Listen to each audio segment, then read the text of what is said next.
My name is Kwabena Chenchen. Many thanks for joining us here on Newsdesk. So our very first story this hour, and residents of Aboabo in the Ashanti region are asking government to, as a matter of urgency, desilt a storm drain in the area to allow the free flow of liquid waste. The drain is currently choked with rubbish and sand, a situation that is impeding the smooth passage of liquid waste. Joining us, Ablekuma West was in the area and reports residents are feeling the effects of the insanitary conditions and are calling on government to help remedy the situation. What I'm standing on appears to be hard ground. Yes, it is hard ground, but this is sand that has collected in the biggest drain here at Aboabo in the Ashanti region. What you see around me are sand that has filled up in the gutter. The residents here are unhappy about it. I'm not happy at all. Why are you not happy? I'm not happy because when they collect the sand into the gutter, they have to collect all the sand away. But you as residents in the area, you also contribute to this. I've seen bottles, empty bottles around the gutter. What are you also as residents? What are you doing about this problem? We can get a youth and come and collect the rubbish. Is this something you will do? Yes. I think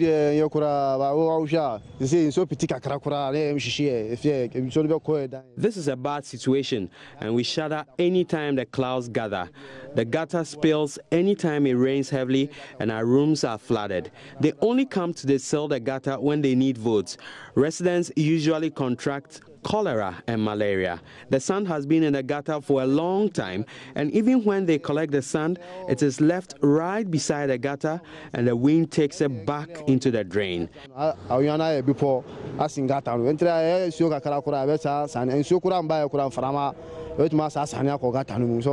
sand should be collected from the sides of the gutter so we can have a neat neighborhood.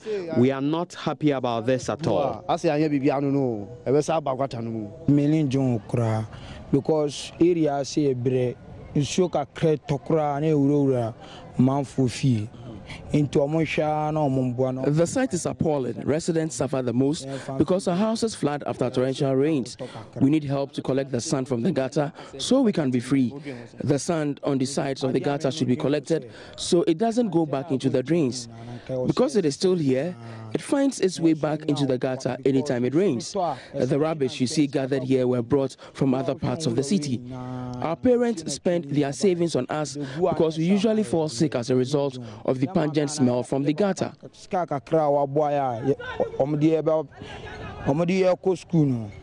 There is little we can do about it as residents because we don't have the equipment to deal with this problem. Government should come to our aid and solve the problem. Beside this gutter is this heap of sand. Residents tell me this was collected from where I stand, from this gutter, to ensure that the liquid waste in here would have access routes and then will go out of this particular gutter. But what I also see is that it's been left uncollected, and you can also see that the sand is gradually sifting back into the gutter, making way for me to stand here, ironically. But the residents say they are not happy about this situation. They have vowed to go to all lengths to ensure that this heap of sand is taken away from this place. They say that as residents, they would also ensure strict adherence to the sanitation laws. They also admit that they have a part to play in ensuring that this thing becomes a thing of the past. And so they would also make sure they comply with all the rules. They would hold their leaders accountable. They are asking government to come to their aid to desilt this gutter. They tell me not too long ago the place was flooded, and they are afraid that should it rain for more than 3 hours in this area, the gutter may be flooded again. For Joy News, Ablekuma Aboabo. Now, a member of Parliament for the area, Muntaka Mubarak, has refuted allegations the sand has been left uncollected for a long time. Now, he says the sand has been left along the sides of the gutter to enable it dry up before being collected. We need to keep in front of our houses. Then government can deal with the bigger storm drains and other areas. But I believe that you saw the storm drain. We've desilted it. But the sand is... But yeah, the sand is going in because they keep throwing the garbage in it. No, but you have sand uncollected just beside the storm drain, which is going back into the drain. When you collect the sand, with the water you cannot collect it because it's heavy.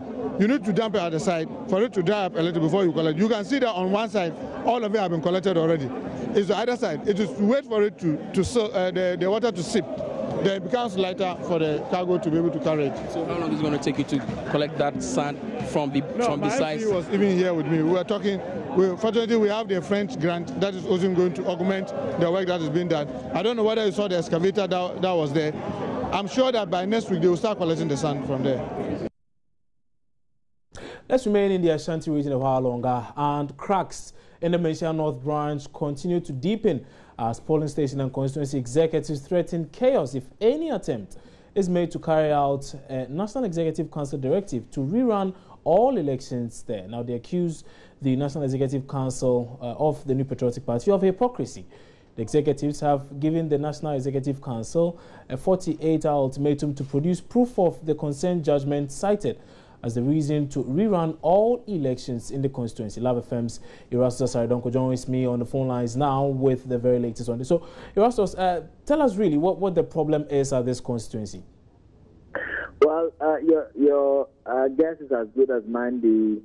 This problem has been there for a very long time, close to 3 years, and they are supposed to get the right album, that is conduct polling station executive elections, choose people who are supposed to vote in the parliamentary primaries, and go ahead. Very simple task, but then it is shrouded in vested interest and the ideology and allegation that is at the bottom of all this, that the MP for the area is an Alan boy, and so he needs to go aside for others who support Nana to come forth. That is the allegation revolving around all this. Now, it will be recalled that several court cases have characterized this. Now, recently, Peter McMahon, who is the former chairman of the NPP, and the minority leader, Osei Mensah Bones, were tasked to rerun some 197 polling stations, and that was supposed to end all this. Now, after that, a date was scheduled, that is 13th of March, for them to go for the parliamentary primaries, only for the NEC to come back, take a U-turn and say that, no, we have to rerun all the polling station executive elections, go to all the elections again before we can go ahead. And this is what the executives yesterday, clad in red and black paraphernalia, are saying that they will not allow that. They will resist it with all their might, even if it involves being killed on the field. Right. Erastus, many thanks for that update. We'll be coming back to you in a short while for a lot more updates on this very one. But let's now quickly go onto the phone lines once more and speak to the Director of Elections of the opposing New Patriotic Party, Martin J. Mensah, because closely related to this story is also that very issue in Ablekuma West, where we are told that the party has dismissed claims it used two separate albums for the controversial primary held over the weekend. We know that some 13 constituency executives of the party resigned ahead of the primary of allegations the party's National Executive Committee was planning to rig the election in favor of incumbent Ursula Owusu-Ekuful by the introduction of that very new register. But, well, yesterday we do know the NPP released a statement on this issue, and by that statement they dismissed the many suggestions and clarified that the NEC took a decision to merge the two registers into a single one, and as such, one register was used. But let's now speak to Martin J. Mensah, whom I introduced, and there he's the Director of Elections for the opposition New Patriotic Party. Martin, good morning. Many thanks for joining us here on News Day, sir. Good morning. Right, let's start off with the issue at Menchia North. Really, what's the problem? Why the need to rerun the elections there? Well, I don't intend to discuss party matters already, except to do some few corrections. Right. The nitty-gritties I'm not interested in discussing. Sure.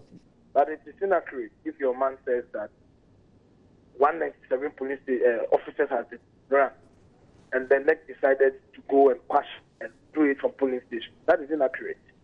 Okay, there is a decision from the court. The party rather thought that it could have run this election by just correcting the problems or the challenges that ought to do with the 197. We actually went ahead to set a date for the election to happen. Midway, we get reminded by documentation from the court, pending much earlier, on such an order to run from the polling station. We have only sought legal advice, both within and without. And the impression is that you cannot overlook the Supreme Court decision to run this from polling station, which has hinged on much earlier. any process to want to do that takes not less than 6 months, okay, to purge yourself of that order. So you are torn between taking on the long journey to go and purge that contempt order should you fall, or you may want to obey the court's order so that you do it once and for all and leave, which is much easier and much, will be much earlier to achieve, considering that you have some few months to file your biometric campaign. It is not the next that decided. After the same body has asked that go and rerun the 197 officers at the police station, turn round and say that go and run police station. It's contradictory. Rather, it's the next that says go run the 197, put Mark Menu or say in charge and finish that exercise. We set a date for the constituency election to go on. And then subsequently, it was brought to attention that look, there is an order that you have ignored. And you need to satisfy the conditions there. And that's where we are. Nobody enjoys these, if you like, disagreements, staying on and being, it's taking everybody's time. Nobody enjoys having these situations on our hands. And so we have chosen a political decision. But now your reporter is giving the opposite of what it is. Well, Martin, the report we are receiving is based on comments being passed by some of your own regional executives. But quite a number of things they have said. Your independent verification. But as for the allegations and claims, they always will come. But for me, I'm taking my education from you. And so I expect you to also do some independent verification. And then you make a position. Right. So again, one of the concerns being raised by, they have raised a number of issues. I'm speaking of the executives of Mention. Quite a number of them have raised issues, and they've tried to bring in a lot of previous incidents that seem to suggest that no, this is a deliberate attempt by the National Executive Council to just get the system to a particular line. And again, they are saying that the decision by the party to not act in transparency, for instance, letting them know really what the court's directive says, gives them reason to doubt that indeed this move is in the interest of the entire party. Well, I have just told you, or clarified that which I just did. The rest of it, whatever concerns anybody has, they are entitled to them. We will deal with these matters internally. Once we are done, we'll let you know the way forward. Okay, so now let's now come back to still on the issues of the elections, but this time on with the Ablekuma West constituency. And over the weekend, we need to congratulate you for a good work done anyway, but there still remains quite a number of issues that it appears your party needs to work on. Firstly, it has to do with the mass resignation of more than half of the regional executives, of the constituency executives over this very election. And even one of your contestants, one person who decided to contest the election, finally withdrawing and suggesting that he was going independent. How much of a problem is that for the NPP? Well, before the election, there were some disagreements. You may be aware, because hello. Yes, I'm listening. Yes, before the election, there were some disagreements because one out of the three disagreed with the next decision concerning the merger of the album to one document for the election. It is for me no surprise that that matter still continues. All that it means is that somehow, those concerns must be heard if they are properly and officially brought to the notice of the party. The party must look at those matters. And so, yes, it's not a matter that you are rubbishing. You are not, if you like, downplaying it. But there is room for engagement. And I think the party is doing that. Once we are done with these matters, again, we'll let you know what's out. But clearly, people are aggrieved over one decision or the other, which even led to one candidate abstaining from the process. And so it comes to me as no surprise. Yes. Seeming disagreements you highlight there, but for the the constituency chairman, for instance, to suggest that he does not even recognize this very election your party just conducted because they were not in the knowing, they were not informed in any way, and then the party just comes along and just does this. And so they are not going to recognize that very election. I mean, is that not a bit of a problem? You know the officers who have resigned? No, he hasn't resigned. He's the constituency chairman. So who are the group you said that have resigned? Their position. About 13 other executives resigned. I don't know the same people who are saying this. The chairman tells us that he did not resign. He did not resign. Yes. Okay. Then if he's still at post, I believe that there is a much easier way of engaging him. So we'll take it up from there. I'm glad to hear that he did not resign. If he did not, then it's even much easier to engage him with the grievance, and they will deal with it. So what is to happen to the other national officers, the constituency officers who chose to resign their positions? Is the party, for instance, considering reinstating them? There's a way of doing it. So you don't just, if people are serving officers of the party, they are official. Is that not the case? And so if you want to resign, you do so officially. I have not yet seen any official documentation pointing to that. Once it comes, the party will know the way to. But it is regrettable. If you ask me, Martin, okay, I would entreat them to be calm, not to overreact. They have concerns which needs to be heard. And they should just allow the party some bit more space to engage them. But to decide that you are walking out of your party, okay, 7 months to election, when victory is staring you in the face, you want to go and come back when? These are hard-working, gallant people. I mean, people who have worked for this party over the years. So there are some of them, I have known them back in the day, the days of the late Teresa Petego. Hard-working activists of this tradition. And so I'll be surprised that this little thing will let people want to give. So in essence, you are saying that once they have not officially written to the party does not recognize this supposed I don't know resignation. whether they have not written officially. I'm saying that I have not cited any official information yet. Because obviously they would inform the party officials, but I haven't cited. It could have been to the general secretary, it could have gone to the national chairman. I haven't yet seen it. But once the party notifies all of us, then there is a leadership meeting. So as things stand now, you still see them as constituency executives until any other I wish they don't leave. I wish that they don't leave.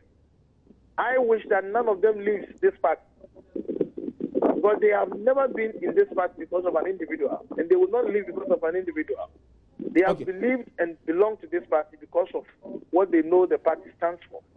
And so no matter how one individual is aggrieved, whom they support, the best decision to take for me is not to leave. And so I'll beg them.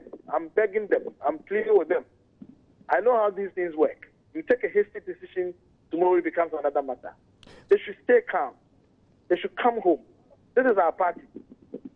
And we will have to deal with the issues as they come up. Martin, you said they should come home, but the very concerns they raised still remain. For instance, there were a number of issues about the register that was being used. When you say they, who are you referring to? The many constituency executives that decided to resign from the party because they claimed that their concerns Did they channel any concern to you prior to the decision they announced? Did they do what? Did they channel any concerns that you know of prior to the decision that they announced? Well, like I was saying, I was coming to that. One of the concerns, for instance, has to do with the very voters register that was used. Please. They claim the party decided to.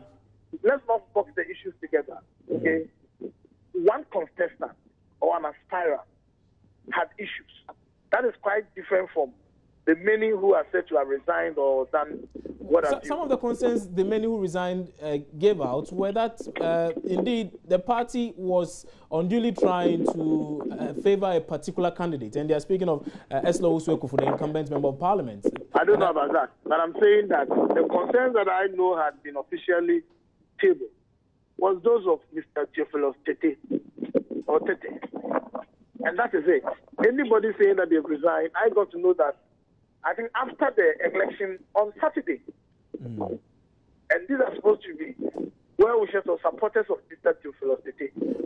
But at no point have I heard any concern from any of them before the election. Okay, Martin, all these issues have primarily been over a voters register. Really, one would ask, why the need for a new register? Why do we get another register in addition to the old one just to conduct the elections? Really, why? I don't see the basis of your question. Have you seen the release that the party put out? I have seen the release the party put out. Yeah, so the NEC decided and was agreed to by majority of the candidates to attempt to answer these questions that you are putting to me is to review the next decision. I don't have the power to review the next decision. I don't have a better interest than the two contestants who went into the election.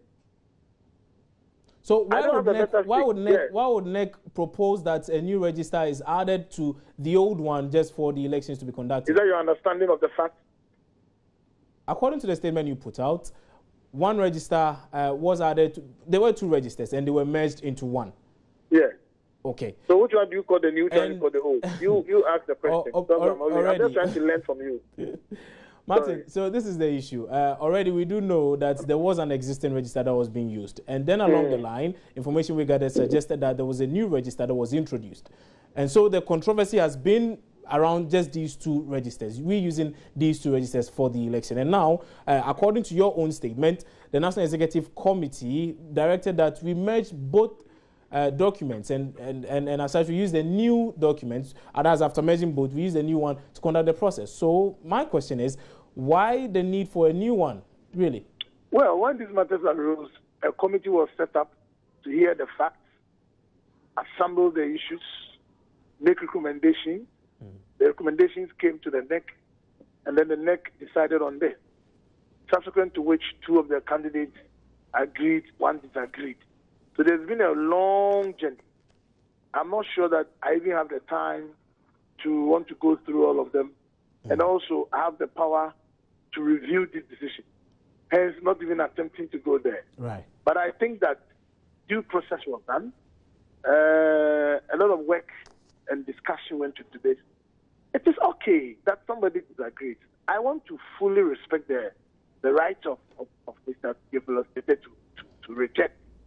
But I'm saying that let's take these matters up internally. When we have taken it, we've looked at it, and then we can be better informed the way on. But otherwise, my brother, engaging in this, can I review the next decision, whether right or wrong? No. Am I going to judge you right or wrong? No. It's the party that has the capacity to do so. So I'm sure once we receive these concerns and then we act on them, we will see the way forward. All right. But definitely, I think that a lot of due process was done. A lot of exhaustion was done on these matters. And okay. The Fremont Paris Committee presented their report. Sure. So let's look at it. But I want to end by pleading again with the party. Calm, stay calm. Okay? No bad feelings for now. Let's meet as one family. We'll talk about this matter. Martin, many thanks for your time on News Desk this morning. And Martin Ejay-Mensah is the Director of Elections of the opposition New Patriotic Party, and he's been speaking on quite a number of issues, particularly that brewing tension in Minshia North, where quite a number of executives seem to have a problem with the decision by the National Executive Committee of the party to rerun all the elections there. Also, he's been also touching on the just ended parliamentary primary in Ablekuma West. That very primary saw Ursula Owusu-Ekuful, incumbent member of parliament for the area, re-elected to represent the party. He's mentioned quite a number of things, but essentially he's saying that the party is calling on all the aggrieved persons to the table for a discussion on the issue. But let's talk about Ablekuma West. And over the weekend, we do know that Ursula Owusu-Ekuful won that very primary there. But let's take you there and bring you a wrap of what really happened. My colleague Latif Idris was there for us. Voting began around 8:30 a.m. in the Ablekuma West New Patriotic Party primary amidst mass resignation by the constituency executives of the party. The constituency organized a late primary on Saturday to elect a candidate to represent the NPP ahead of the 2016 polls. But the problems that led to the postponement of the elections were far from over. After several months of postponement, the party scheduled the election for Saturday, April 9, 2016. But on the eve of the election day, the acting chairman and his vice, women's organizer and 10 other constituency executives all resigned, citing manipulation by the incumbent MP, Ursula Owusu-Ekuful. One of the candidates, Theophilus Tete, pulled out of the election, claiming the decision by the National Executive Council to use 2 albums for the election is only to favor the incumbent. Reports said Theophilus Tete was the former chairman of the constituency and had helped in compiling the album for the previous election. However, with Saturday's election in the offing, the National Executive Council of the party decided that a second album be added to be used side by side in the election, a decision which angered Mr. Tete and the constituency executives.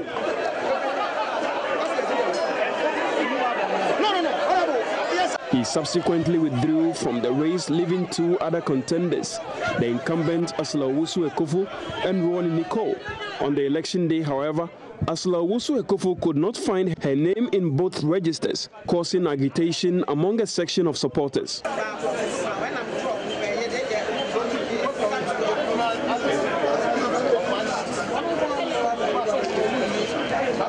An intervention by the party's director of elections, Martin Ejai-Mensah Kosa, however, ensured that the member of parliament for the area cast her vote. Hours after, the election came to an end and counting began.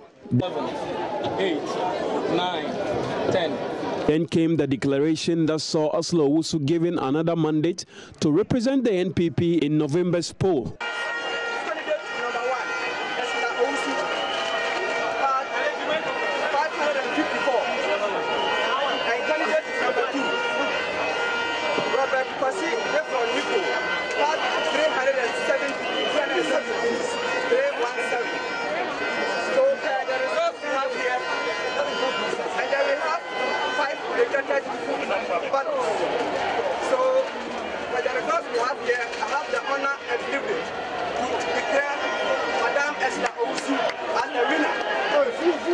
In a gesture that will vote for teamwork in a troubled constituency, Ronnie Nicole conceded defeat to his compatriots shortly after the polls. I'm very glad I've gone through the process.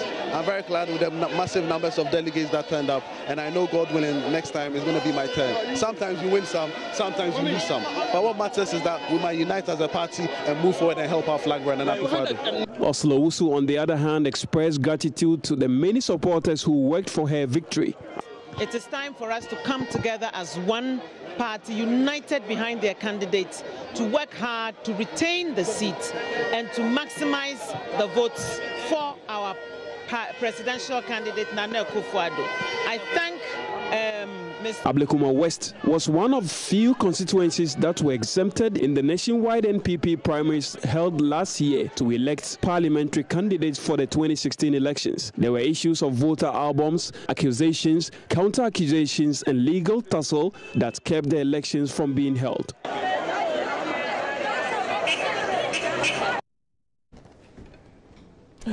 Well, I wish you all the best, but we are taking a break here on News Desk. When we come back, we have business, sports, and then that very story I'm sure most of you are looking forward to. That prediction, or I should say that prediction by popular Nigerian pastor TB Joshua of a terror attack in Ghana or Nigeria this month. We have details coming up shortly. Stay with us.